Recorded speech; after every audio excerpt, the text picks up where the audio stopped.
afternoon, guys. How's everybody doing? Already Kid here, back again for another comic review. Um, have a lot to talk about.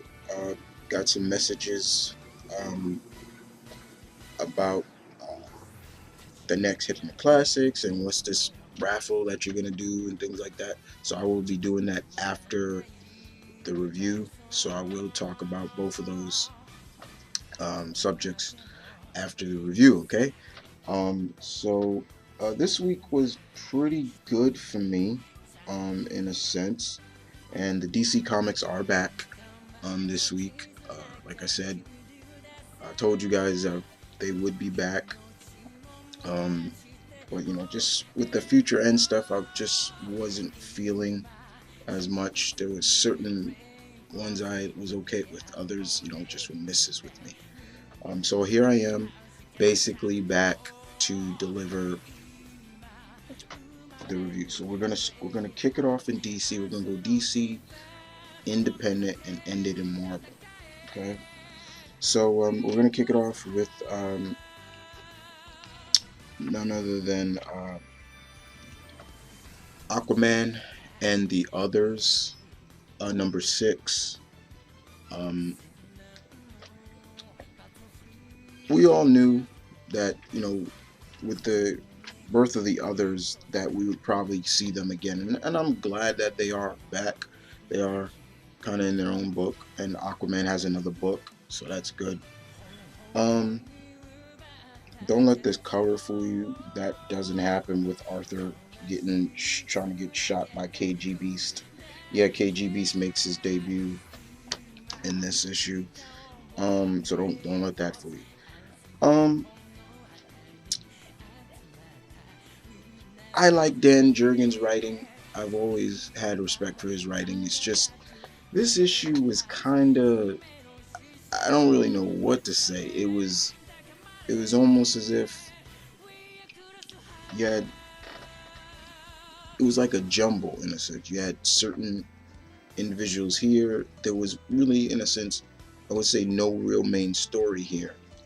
Each character were doing their own thing in a sense. Like, for example, uh, they're still the biggest thing I would say is the fact that Vostok X, there's another Vostok X, and they thinking that he's a clone, but he's telling the Aquaman and the others that Aquaman and the others that he's the real Vostok, instead of the other one who died.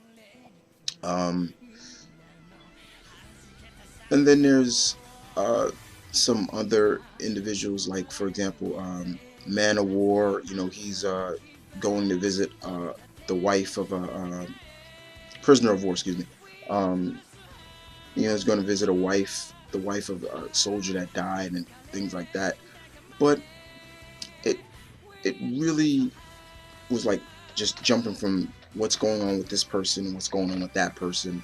Um, and then we get to what was going on with KG Beast, and he attacks. I'm always forgetting this guy's name right here, and it ends on that cliffhanger, like he's about to die, and it's like okay, but this wasn't bad. It just left me with more questions, in my opinion. That's all right. So we move on to Detective Comics number 35. Uh, um, Terminal. Um,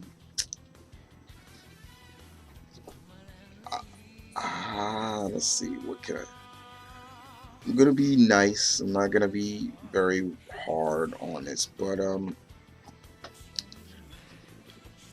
uh, Benjamin Pierce, uh, pre, yeah, Percy, uh, does a decent job with the writing.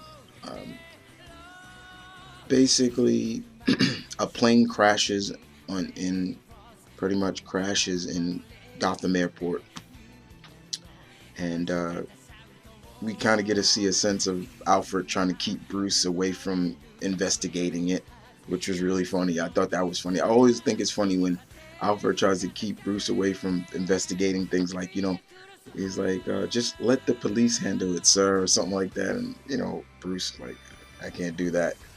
Um, I look at it, it's not arrogance. It's just that he knows he can bring something to the table. That's just personally me. Um, but a plane crashes, people are dead, and it's basically a virus on board.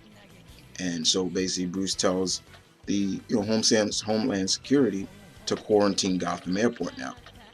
And it pretty much is just a really straightforward basis of trying to figure out who did this, things like that, and we get to find out who the person is, and it kind of ends there. The artwork is very I wouldn't say sketchy. Uh, John John Paul Leon does the artwork. It's a little noirish, but it wasn't that bad. But yeah, this was a straightforward story, nothing too big. But just basically Bruce using his detective skills, and we'll keep it in the Wayne family in a sense. Grayson, number 3. Yeah. Yes, I do read Grayson, guys. I'm a fan of Dick. Sorry, didn't mean that's no. I'm a fan. I've always been a fan of Dick Grayson. I'm always gonna be a fan of his. But whether he is Nightwing or he is trying to be this special agent, I'll support him. Um, Basically, um, Tom King does the writing, and Tim Seeley does the plotting, and the artwork is done by Mikael Jenkins. The artwork is pretty good, and basically it's still Dick trying to adjust to this new life, especially with the gun. He's a part of the Bat family. They don't use guns. Well, most of them don't. And, he's still trying to figure that out. And people of the agency tell him, you're not a superhero anymore, you're an agent. And he's still kind of thinking like that. And it's kind of hard on him. He's trying to adjust to it. And there's a couple of deaths in here that I wouldn't say he caused, but he feels responsible for. There's an individual in here who is going around killing people, and they have to put an end to it. But Dick is not just easily just a click and pull that trigger. You know what I'm saying? He's trying to talk this guy down, and it seems to work. But the other agents are feel that pull the trigger is the best way to get things done, and Dick's not. He's still not used to this. He's not used to this whole lifestyle of a secret agent, and it's almost like that kill or be killed attitude, and he's still not used to it. And that's what the main gist of what I got from this issue is, that Dick is still not used to it at all.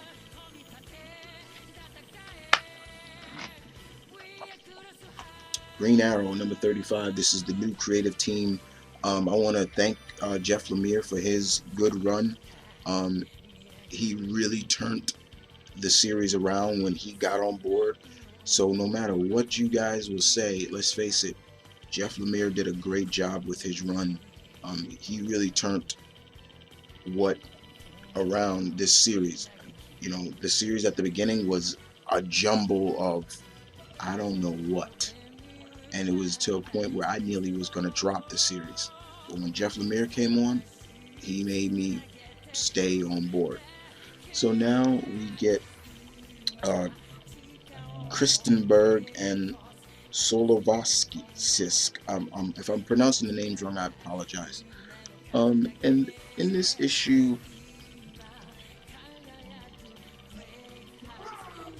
we see that this new creative team seems to really kind of follow a little bit more of what's going on in Arrow, in a sense. Of course, as you know, Ollie is back in Seattle. Him and Diggle, yeah, Diggle is in this, and Diggle runs with him, and things like that. And of course, he started his new company. However, they're telling him simply is the fact that the people that are involved with his foundation are telling him, like, you need to think bigger. And then lo and behold, Ollie gets a visit from Bruce Wayne and Lex Luthor. Now, it even says Lex Luthor, reformed villain, things like that. And, look, I'm still not really on board with this whole reformed Lex Luthor. I'm not, I'm not really like, I don't buy it. And I'm always going to have that, like, shady eye with him. Like, this guy's got a motive or something like that. I don't care, And, it was really, I wouldn't say it pained me, but it was really like, really? When we saw him and Superman shaking hands, like, in acceptance, I was like, okay. But, and they're trying to tell Ollie, like, you got to go a little bit harder and you got to push yourself a little bit further and harder and further and things like that. And, Ollie is like almost like shunning them, almost like giving a FU to both of them. And, Lex is telling Bruce, like, this is a waste of time. And Bruce leaves and, tells his, I think his secretary or his partners, like, when your boss kind of calms down and lets his ego settle, give us a call. But in the meantime, someone is hired to kill Ollie. And we also get to see another certain character be introduced in here. A name drop, a famous name dropped, who was a part of the Arrow family, which was great. But then we also get to figure out who the person is who was sent to kill Oliver. And that right there is where I'm going to end it, because it's somebody, once again, from the Arrow series. Just think about the person. If you want me to tell you, I'll tell you in a personal message, but I'm not going to tell it here. But this was good. A good start for the new creative team. Green Lantern number 35. Only a small mind would tamper with the source of creation and not foresee a terrible reckoning. Robert Venditti, Billy Tan, love his artwork, great stuff. This is Godhead Act 1 Part 2. It's pretty much it's the core versus the new gods. And it don't go so well for the core.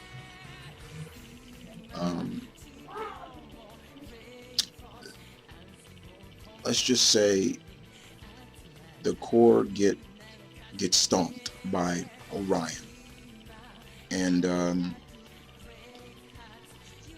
there are deaths, there are casualties in there, and Hal has to regroup because he is the leader of this, and of the core. He has to. But still, it's can't be that hot-headed or that, just gun ho about stuff anymore. But still, even still, things happen. Mogul's ring was taken, and that's what they were confronting the new gods about. And unfortunately, they get stomped by Orion.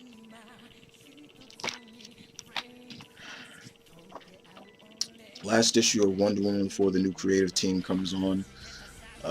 Chang, Ryan Azzarello.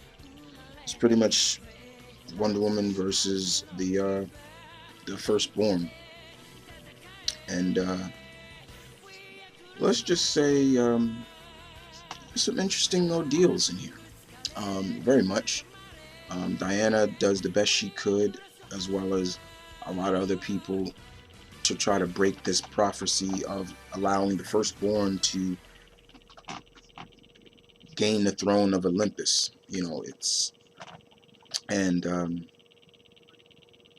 Zeke, the child that Diana has been protecting for the first issues of since the first issues of this series.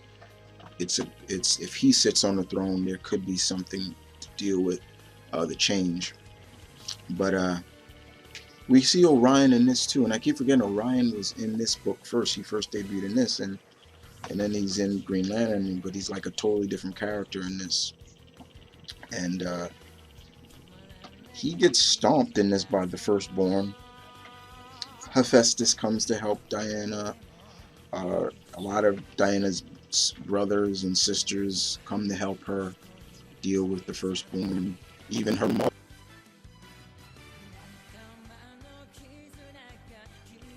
Sorry about that. Like I was saying, guys, I don't like the fact that they have Hippolyta like a golem now, and she recognizes who everybody is and things like that. But it's the ending is really interesting of seeing who may take the throne of Olympus, and it only makes sense that it'd be one of it would make sense for this character to be it. If you know your Greek mythology, who are Zeus's brothers? Just think about that. But look forward to seeing what the new creative team will do with Wonder Woman. And yeah, thanks, Mr. Azzarello and Mr. Chang. Alright, so that's all DC. Let's get on to independent. I got 3 indie books for you, and we're going to kick it off with issue number 204 of Cloaks. Monroe and Navarro continue this story, and this issue gets a little bit more in depth into what's going on and why this secret group wants young Adam. What's his last name? Adam DiQuanino. I'm pronouncing it. He finds out that the person that he was raised by and thought died is alive and working with this secret government agency.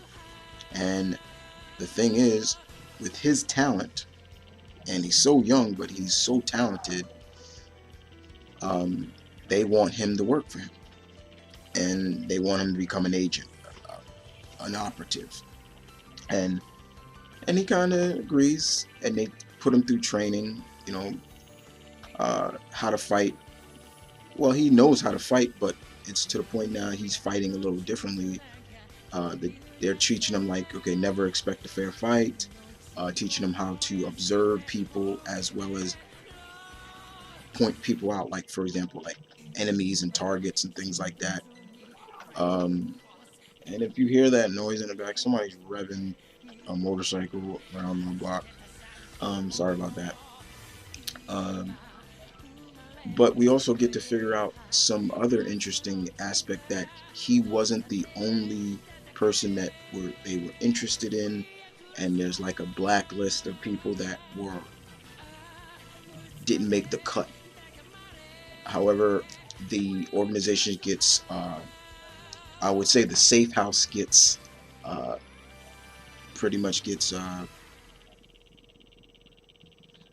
somebody breaks into the safe house that Adam and the gang are in, and Adam sees who that person is, and he recognizes the person right away, and he says, because it's a female that was in the first issue, and she steals the documents with all those people, and it gets really intense from there, and this story increases my interest even more from understanding why. Okay, she's this way, but she's so cheerful about it, and she may know some things about Adam's birth parents, and it's like, okay, now we're getting somewhere.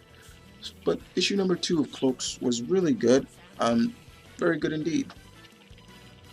This is from Boom Comics again. That's all.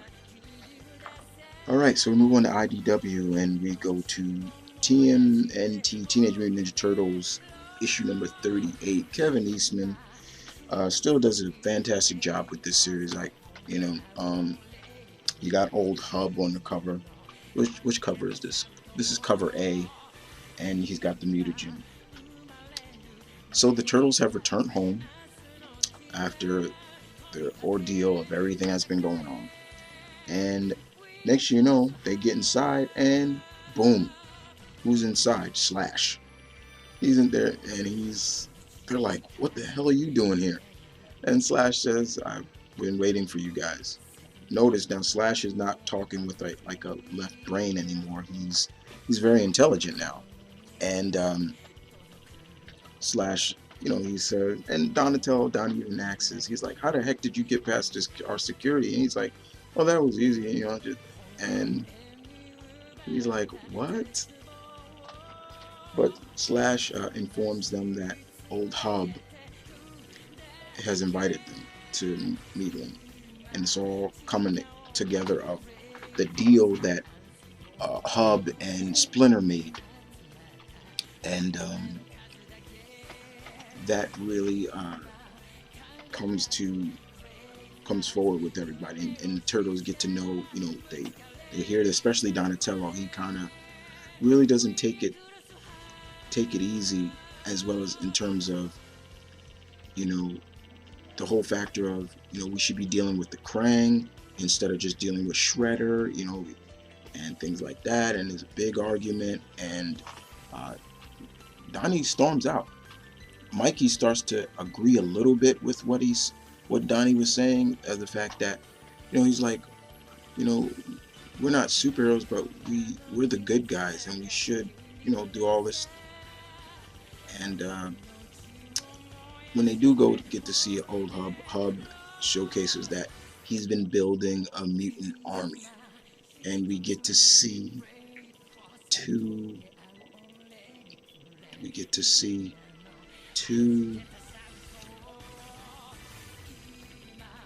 new mutants that have just entered this version of TMNT. And it was cool because one of them was somebody I know. They both are interesting. All I can say is one of them is, I don't want to spoil it, but let's just say one of them is familiar. I'll give one of them his first name begins with an M, one of them. The other is a crab. I'll just say that. And the Turtles get to see who these guys are. Matter of fact, let me just show you. There they go. Mondu Gecko and Herman, the hermit crab. See that? Right here. And Mikey and Mondu Gecko hit it off real quick. Mikey looks at Mondu's skateboard and he's like, nice skateboard, dude. And he's like, thanks. Things like that is. And they can fight too. It's like they, like almost like a switch goes off and they just go battle mode real quick. Especially when Leo comes, because Leo wasn't with them. He tried to find Donnie. And they still are trying to gain more mutants. And at the end of the issue, we see that another mutant, what was his name again?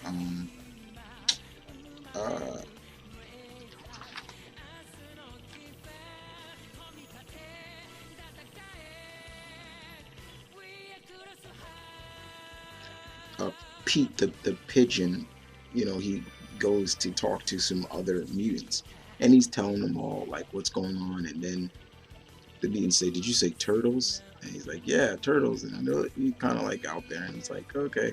And he's like, sure, we'll join. And you get to see who the other mutants are. I'm not going to spoil who they were, but you should get an indication who I'm talking about 2 mutants. Yeah. But it was good. And we move on to Valiant Comics Bloodshot number 24. B. Claymon and Will Rosardo does the artwork. Bloodshot is in where is he in again? Ukraine, and he's investigating individuals who seem to be able to had some experiments done to them during the Cold War. Their brains are laced with electronics, like electronic grids, and Bloodshot's nanites can't control that. And we kind of figure out why, because it's outdated technology, and he does some things in here that just gets publicized, and what makes it funny is like he's back with the government with Project Rising Sun, and it's just like, I thought he broke free of that. Like, it was just like, really, but bloody as hell.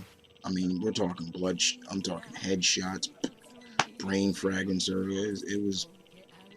This look reminded me of a bloodier Rambo, as all it was, just in Ukraine. But it was interesting. It makes me wonder what's going to come out of this, especially when most of this stuff was aired on TV. So it's like, okay, I want to know what that's going to go to. But yeah, not bad. All right, so we end this on Marvel, and we have quite a few Marvel. Sorry guys, all the Marvel books, I gave the codes to everybody already.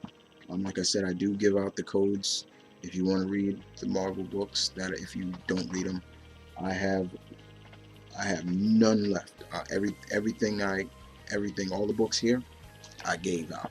So, but we're gonna kick it off with Black Widow number 11. I've been loving this series. Nathan Edmondson, I love the way he writes a lot of these characters. He's doing this. He does Punisher, and he's soon going to do Deathlock, and I'm looking forward to that. I'm looking forward to Deathlock, the return of Deathlock. I've always been a fan of Deathlock. It's a new Deathlock, but it's cool. It was good to see the original Deathlock in The Invaders, all new Invaders, Luther Manning, but I'm looking forward to that, and I'm glad because he does a good job with these espionage characters or things like that. And with this series, I like the fact that Natasha she's on like this road of atonement, of trying to right the wrongs of what she caused maybe back in her heydays when she was part of the KGB or an assassin or something like that. In this issue, pretty much, Natasha needs to get her lawyer back. She was,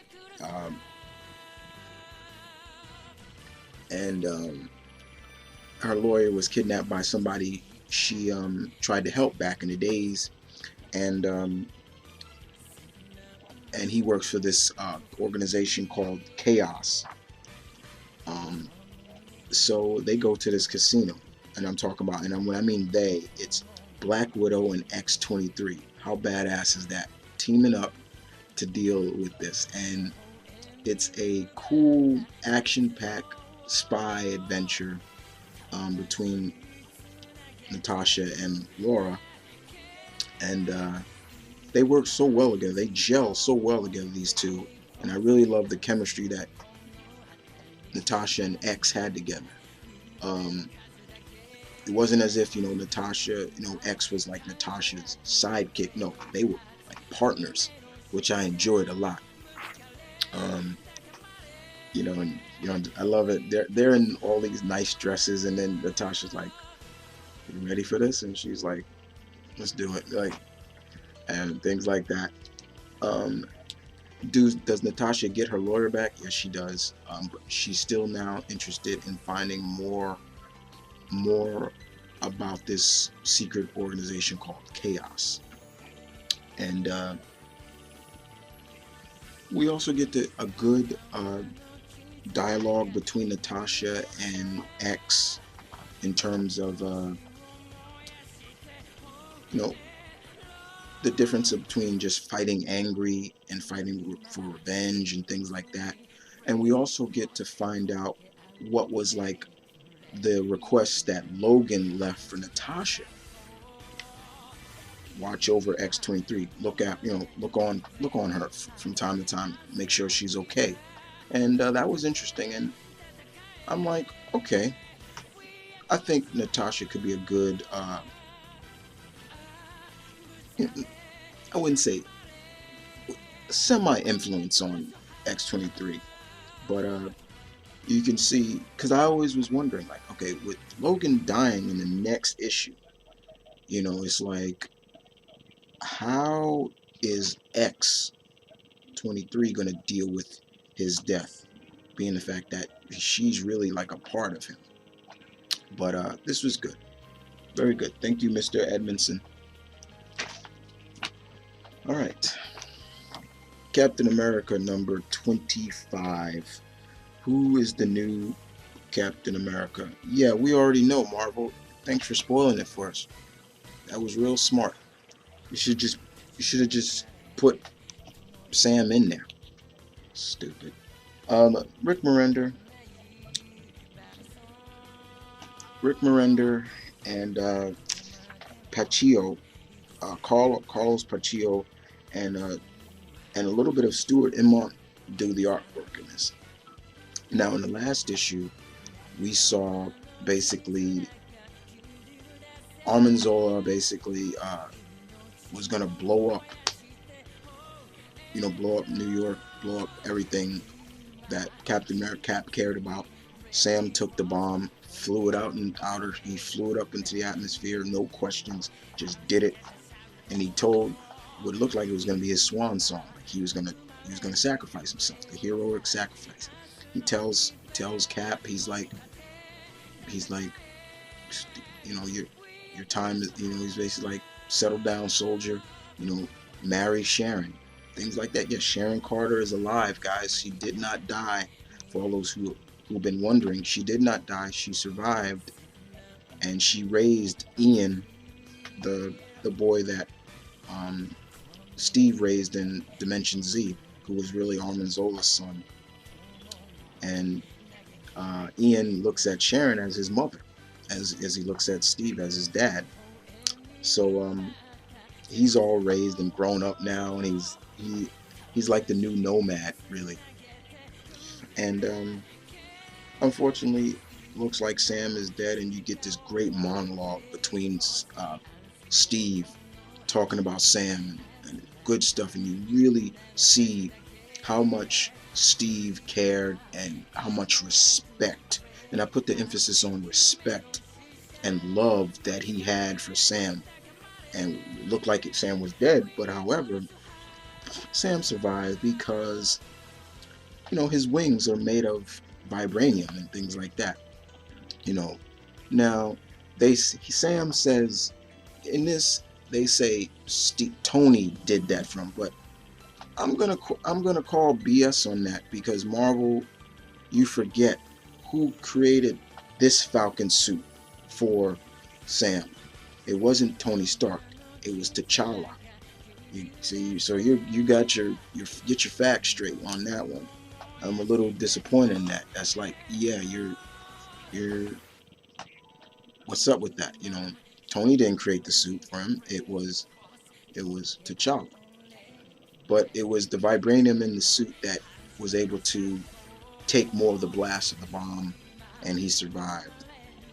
But we do get to see that Jet Black, Armanzola's daughter, is happy to see Sam, but Sharon basically tells that she never came back with Steve to Earth, basically just to come back with them. No, she was there to spy on him for Armanzola, her father.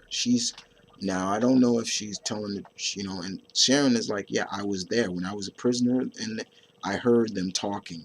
And she gloated over the fact, Steve, that you are, you're old now, you can't really do any much a lot, fight in the field anymore. And a lot of people are like, really, like, and Sam is kind of hurt by this because Sam and her got really close, and I'm talking really close. Um, but she runs way back to Dimension Z with her father, and because her father Armin Zola was telling her, like, they're not gonna trust you, and it kind of ends bad on that. But in the fact, basically, Steve calls in every Avenger, not just that's currently in the books, but just every Avenger, any Avenger, um, former Avenger or not, and they all come to the mansion. And there's a lot of jokes in there. Even Sunfire is there, Rogue is there, and they're all, and Sunfire's like, I don't even know who half of these people are. It's like, and Steve goes on to talk about why he can't don the, he can't be in the field anymore and things like that. Him and Sharon are gonna stay at the mansion, but they're gonna be like, keep an eye on everybody, like be like operation like with them. But he introduces everybody to the new Captain America, and it's really funny because here you got Sam donning, he looks great, Captain Falcon. But it's funny because Sam, even before they introduce him, he's like, y'all knew already, didn't you? And I thought that was really funny. I thought that was so funny. And a lot of them are saying, like, he looks good. He's like, but there's something missing, And Spider-Man says, I think his sequences are missing. And Steve is like, no, it's not that. Steve picks up the shield, hands it over to Sam, and Sam is like, wow, okay. And everybody is like, yeah, they're happy for Sam, and I'm happy for him too. No matter how long this is gonna go, I'm happy for Sam. I'm happy for this promotion for him. He's been around for years, and this is a big push for Sam. And the last thing Sam does to make it official, and I'll show it to you. Avengers assemble. So it was there.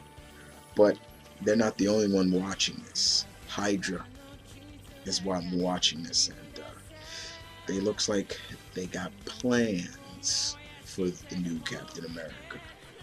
And Sam better be ready. But yeah, so we move on to the next chapter with all new Captain America, going back to #1. I don't think they was needed to renumber it back to #1. They just could have said Captain America 2026, new direction now. All right, but you know how it is. Got to go back to #1. But I am gonna be continuing to read.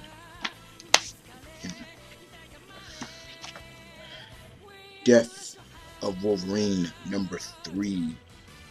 Charles Soule, Steve McNiven's artwork is just beautiful. One more to go, guys, before we say sayonara to the Ronin, the Wandering Samurai, as I like to call him, James Howlett, or James Logan Howlett, however you want to call it. In this issue alone, it was good to see Kitty. Kitty, we saw with the last issue, Deathstrike was there, and gotta give credit to Soul. He is pulling out every bit of every person that Logan has ever come in contact with. There's some missing, but very much a lot of faces in this.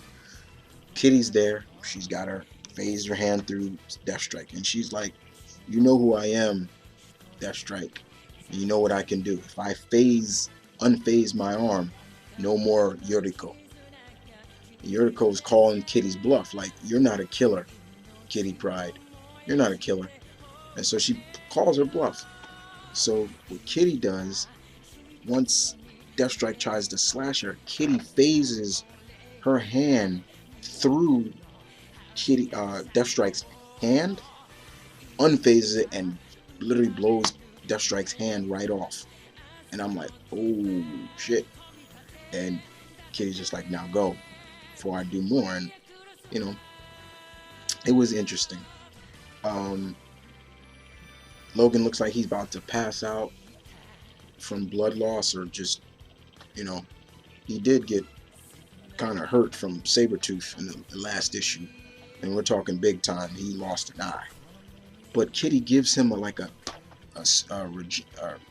serum that kind of gives him a little bit of like healing factor, and he's able to heal his eye back. Then we get really into depth into, is this really Kitty or the wolf or the chameleon, you know, in a sense, like the wolf in sheep's clothing. We get to see that, yeah, it is. Not going to spoil who is in Kitty's body, but it's a classic villain, a classic character from Wolverine's Rogues Gallery, a man who actually taught Logan the art of combat in his days in Japan.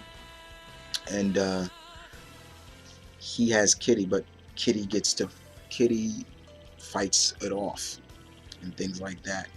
But we do get to figure out who put out the hit on Wolverine, and it comes full circle in a sense, guys. It's like, this makes sense of who it is that puts the hit out on him. And I didn't even think this guy was still alive, but it seems like he is still alive. And you just gotta, if you know your Wolverine history like me, you know it's somebody very close to the, how can I put it, the creation of Weapon X. Yeah, if you know who I'm talking about, yes. We also get to see Cyber in this, and he is dead. Yeah. I was shocked to see that, but I was like, oh man. But yeah, we get to see who is responsible for this, and Wolverine tell this person, if you know who it is, not gonna spoil it, I'm coming for him. Yeah. Alright, keep moving on. We're moving on. Edge of Spider-Verse. This is issue number 4. I Walked with the Spider. Clay McLeod Chapman. Artwork by Eileen Bonetti, if I'm saying this right. This was some freaky shit right here, guys. I'm sorry, I apologize, but yeah, this was freaky shit, and just, oh my god, like, you talk about stalking to the 5th power, and I swear I saw some things in this that just, I'm like, no, he's not doing what I think he's doing. But in this issue, this is a different character. It's not, once again, this guy's name is, his real name is, what is his name? Peyton Parnell. His uncle is named Uncle Ted. The girl next door is named as Sarah Jane, not Mary Jane. And Peyton is basically, Patton, he's like this, he likes to experiment. And he's experimenting on bugs. You see him like burning insects, burning ants, and it's like subject exoskeleton can't deal with gamma radiation and things like that. And his uncle is very abusive, and I'm talking abusive to the point he beats him. And you know, he's just a suck ass uncle that, you know, is only in it for the money. You know, he's like, I don't know why ACS wanted me to take you in. You know, just things like that. You know, after his parents died, and it's just like, and Sarah Jane can hear this because she lives right next door, and you know, anytime Uncle Ted starts to beat Patton, you know, she hears it and she cries for him. But he's really shy and, you know, innocent and things like that. And he also like uses her as an experiment, and he's spying on her. And there's a scene, a panel in here, I swear to God, I think he's masturbating while watching her. And I'm like, what the fuck? I was like, he's sweating and he's like, and I'm like, is this dude doing what I think he's doing? And I'm like, oh my God. I was just like, oh my God. If he's not doing that, guys, I must have read into it too much because of the sweating. But he's just like, subject doesn't know I'm watching, and you got sweat stains coming off. I'm like, he's doing it. And so they go to not Oscorp, Alcorp, and Sarah Jane is like she, you could kind of say she probably is gonna work for the World Wildlife Fund, basically, because oh my God, sorry, she basically tries to get Peyton to, when they go to Alcorp, they try to release all the animals that they're researching on. Peyton grabs a spider and it bites him, and then later on we start to see from there what goes on, and it gets creepier and creepier and creepier into the fact that he even starts to become the spider himself. And you should hear the dialogue of what he says, especially about superheroes. And he's like, he starts to change because of, and he's like, that spider has given me a gift, a gift, a gift I could use for good to help mankind. Could be a superhero if I wanted to. But who wants to be a superhero anymore? Being good is so boring. So he's like, so he's got better things to do in his sense.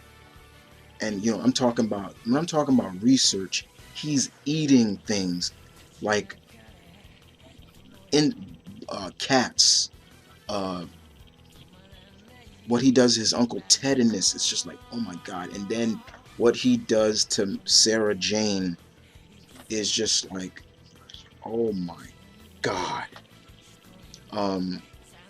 And then of course it gets to the end, and you know who comes and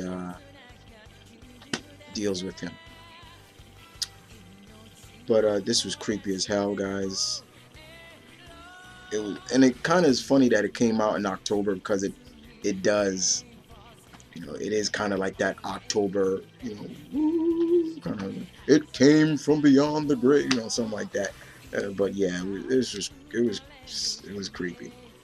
I didn't hate it, but I was just like, I don't like this guy at all. I don't like this. I felt for him, but then when he started, you feel for him, but then you don't. All right.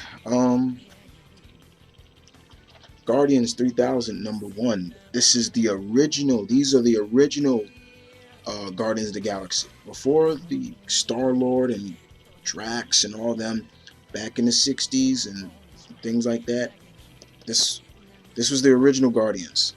The Future Justice, Vance Astro, Charlie 27, Mardrix, there's Yondu, and Starhawk and all them, and David Abaddon. Dan Abaddon comes back to space. This was interesting, very interesting. As you all know, the original Guardians were dealing with the Bandu invasion, and they're still dealing with it now. But it gets to the interesting subject of now where things are not going their way, in a sense. Is Star-Lord in this? Yes, he is. He is in this, but the Peter Quill, he is in this, but it's a different version of him who has become the leader of his people.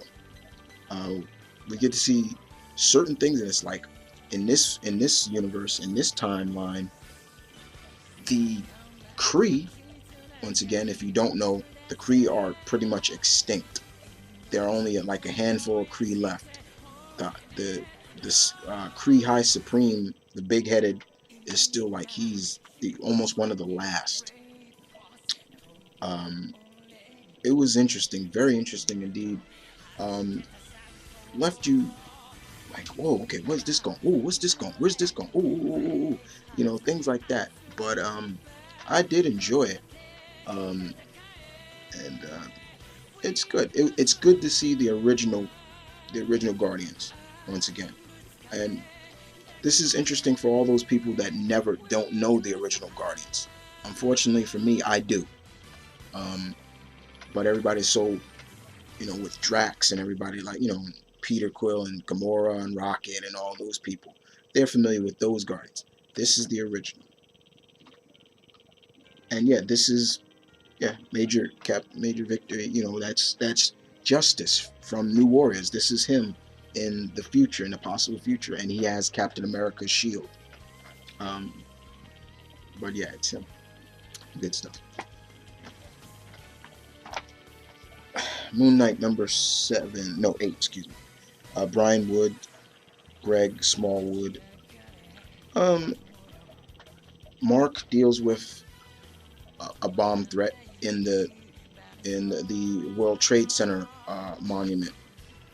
Um, that's pretty much what this is all about. Him dealing with a bomb threat there. Somebody wants to blow up the monument, in the other building, the building that's been constructed down there, and he deals with it. And that's pretty much the main gist of the whole, is him dealing with that. The cops, they're like, he's on his own, and hey, Mooney can do it, and he's on his own. But yeah, it was interesting indeed, but kind of, especially at the end, what's going on. But yeah, Brian Woods continues where um, uh, Willis left off. Excuse me. Ellis left off. Excuse me. Spider-Man 2099. Peter David, Dave Slimick, and yeah, this does happen. It's Miguel versus Scorpion, and Matt Gargan has a new Scorpion costume, a lot different. They're overseas, and Scorpion has been hired by the people who are trying to sell the Spider Slayers over there in the Middle East, I believe. And Scorpion sees Miguel as Spider-Man, the 616 Spider-Man, and not, he doesn't know. He just thinks Spider-Man just has a new costume.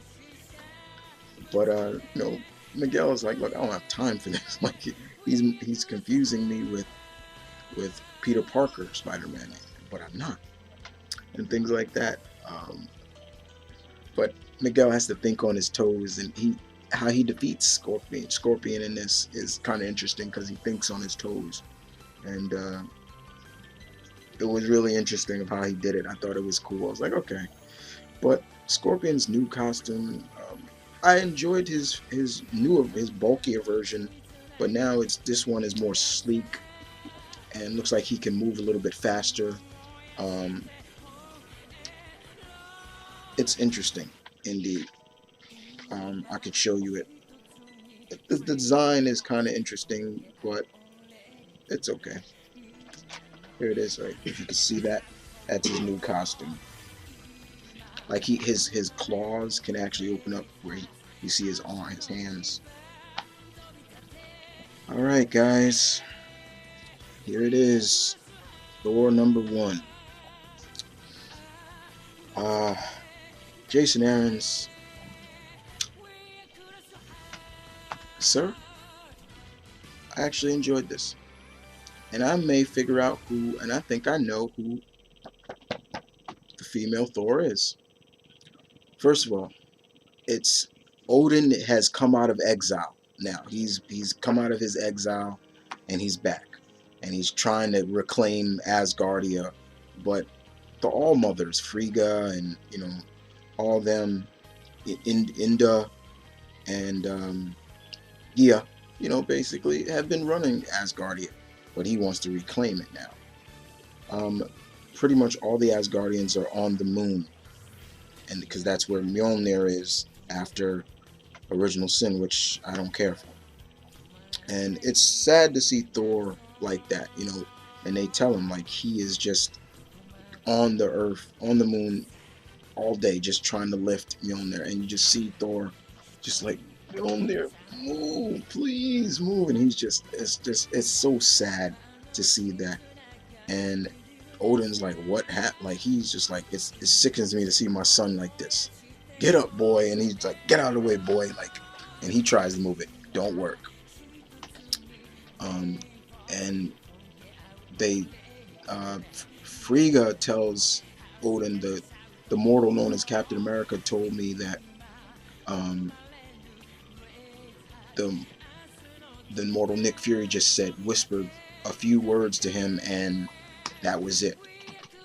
Now we still don't know what those words were, because even Thor is just like, he just whispered, and it's really sad to see that. And the Asgard, all the other fellow Asgard, it's really, they are just really sad for Thor. It's just like they're looking at their fellow Asgardians like, man. And I'm surprised Sif didn't come to his aid, like, come, my love, like, look, just, it's kind of interesting. But Thor finally, he's like, look, all right, I gotta go to weapons chamber and get a weapon. It's not gonna stop me from doing. So he gets back his axe, his old axe that he had. And I'm not gonna pronounce the name of that axe. And he deals with, but then on the other front, we have basically frost giants coming onto Earthrealm and being led by Malekith. Malekith comes, Thor comes to deal with it, and oh my god, we see what happens. Now it's all starting to come full circle from Aaron's first run. What happened? We saw old Thor. We get to see what happened. And yeah, I'm going to spoil it, guys. Malekith cuts off Thor's arm with his own axe. So once again, there you go, where we get to see why Thor is missing an arm, why he's got that metal arm now, and we get to see that. It was really interesting to see. Now, do we get to see the female who picks up the hammer? No, we don't. We just see us. But I think I know who it is. I'm not going to spoil it, but I think it is a fellow Asgardian, and I think I have a feeling I know who it is. And it would be interesting to see if I'm right. If I'm right, I'm right. If I'm wrong, I'm wrong. But it's not Valkyrie, because later on Valkyrie will be in another book I saw. So it's not Valkyrie. But I do think it's somebody that's high up in the food chain of Asgardians, because of something that this person said that caught my eye. But I enjoyed it. The artwork was good, but it was just sad to see my man Thor like that. Especially somebody who loves Thor, and it's hard to see some of your favorite heroes like that. Where they're just, Thor is just like, it almost looks like he is just completely like, not giving up, but he's just like, he's trying so hard to get Mjolnir to come out. He's like, Mjolnir, come out, please. And it's just like, oh god. Okay, March to Atlas, Uncanny Avengers number 25, written under Daniel Acuna. I like Daniel Acuna's artwork. And Rogue, Scarlet Witch, Havoc, and Magneto are dealing with the Red Skull, who has, remember, he has Charles Xavier's brain in him, and he has his psychic powers. And for that, once that happened in the beginning of this series, I wanted this fucker dead. I was like, somebody kill this fucker now, because you crossed the line, Skull. But then this is the Red Skull we're talking about. He's a dick. He's an asshole. And in this issue alone, we get to see Skull just really playing head games with Magneto, particularly. And Magneto, he's just not gonna play that games.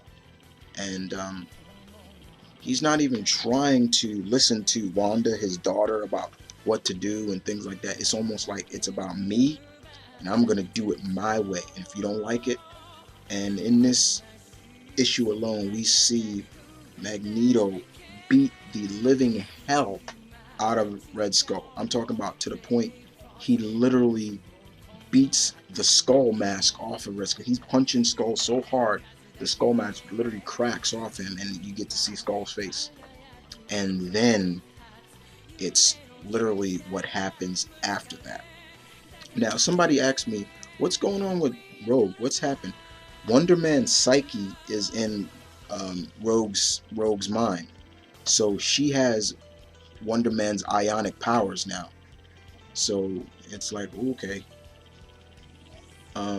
So yeah, that's for anybody who wanted to know, like, what's going on with Rogue.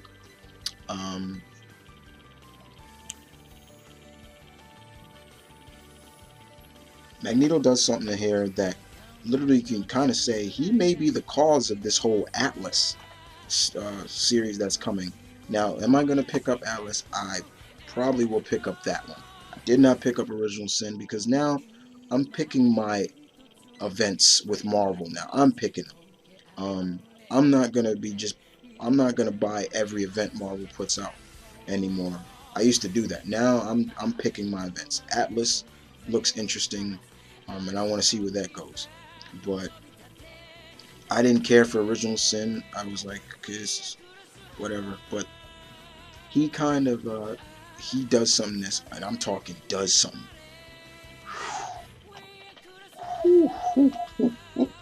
Oh my God. And literally he you can literally say he caused the what's to come for Atlas. Yeah. That's all I'm gonna say. Last but not least, we have X-Men number 20. Mark Guggenheim.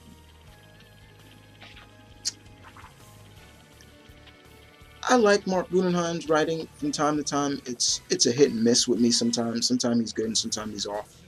But in this, you know, the ladies, the X-women are still dealing with the whole alien invasion with Sword and everything like that. And Rachel's still dealing with the fact of finding out what happened. You know, the people she knows, the squad of Shi'ar that targeted her family and wiped her whole family out and things like that. But Cecilia Reyes, she's in this and she gives us a startling revelation of Deathbird. And we find out some things in this that was interesting. Deathbird is pregnant, and not just with anyone's child, Vulcan's child. So, and you got M in there, Monet basically saying, to Rachel, well, your cousin is coming, and she's like, shut up, Monet, like, it's not funny, that's not funny, And we're trying to figure out, because if Deathbird was in suspended animation for so long, how was the baby? So that means that the child was in suspended animation as well. And that was the biggest realization, reveal in this issue is like, yeah, Deathbird is pregnant. She's pregnant with Vulcan's child. So Rachel has a cousin coming, future cousin coming. And that was interesting. But other than that, it was all right. Who does the artwork in there? Henry Tobal and Toboy, I hope I'm saying it, and Dexter Soy does the artwork. Yeah. And then we get to see what happened with Storm as well. But this was okay. Wasn't great, but it was okay. That's just my opinion. Okay, that is it, guys. Like I said, guys, I've given out all the codes for all my Marvel books. I usually give them out, like I said, once I get my books and I put them, I put a message on Twitter telling, okay, I picked up my books, my Marvel books. my Marvel books are open to anybody who wants the codes. But yeah, I gave out all of them. I know, but let's get to the matter at hand. I told you about the subjects that I wanted to talk about. All right, to end this. All right, the first thing people were asking me, I got a couple of comments saying, "Hey, so when's issue number 2 of Hidden the Classics coming?" I really like that series where you talk about classic comics from your collection. Um, the next issue comes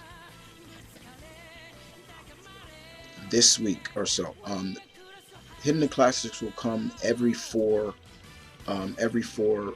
current reviews. So the next time I do it, this is what, episode 125, I believe, or 26, I think. I could be wrong, but that'll be how it'll go. So yeah, Hidden the Classics will be coming. I have my 12 books that I'm going to talk about right here, and you'll see what they are. So look forward to that. Now the hidden raffle, the special, the surprise raffle giveaway. That was another thing, another subject was talked about, asked, what is it? Basically, it's going to be a raffle, basically. And people were asking, so how do we enter? Simple thing. It begins now. It's beginning now. It comes, and by the end of this month, I'm gonna do the raffle and pull out the name of the person who won. So, and basically, what's the prize? It could be anything. You'll never know what it is because I'm not telling. But the thing is, how do you enter? Basically, you enter. What is one thing I've always been very big about? Input, guys. Input. Commenting. You talking to me, giving me your opinions on the subjects. And in this, it's no different. Whether you have the same books that I have, doesn't matter. But as long as you comment, you get an entry. Now, it's not saying, well, if I comment all the time on his, then that means I get double. No, it just means once. That's cool. And you're in it, but you're in it. And so by the end of the October, I will basically pull it out. And from there, if whoever wins, I will send you a personal message if I know you on Facebook, or you know me on Facebook, or you just know me here. You'll send me a personal message of your personal information, and I will send you the gift to you. That's how it'll go. Now, the gifts will upgrade every 2 months.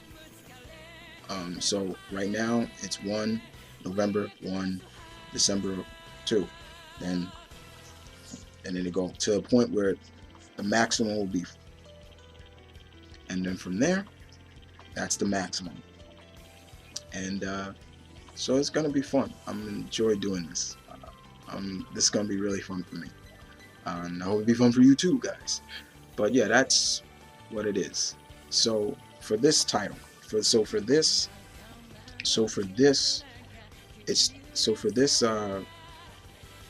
review, whoever starts commenting, whatever starts going, I'm gonna use this one as the basis right now. So whoever starts commenting, everybody is entered.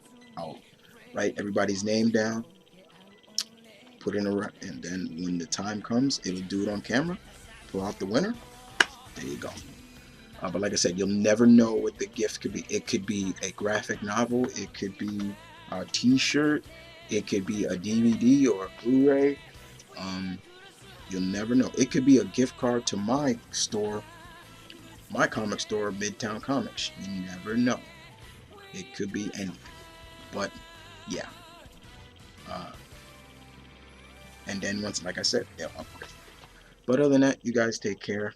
I'll see you guys next time. Next week will probably be a small week for me. Not sure.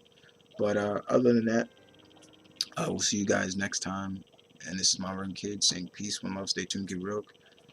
Bye bye.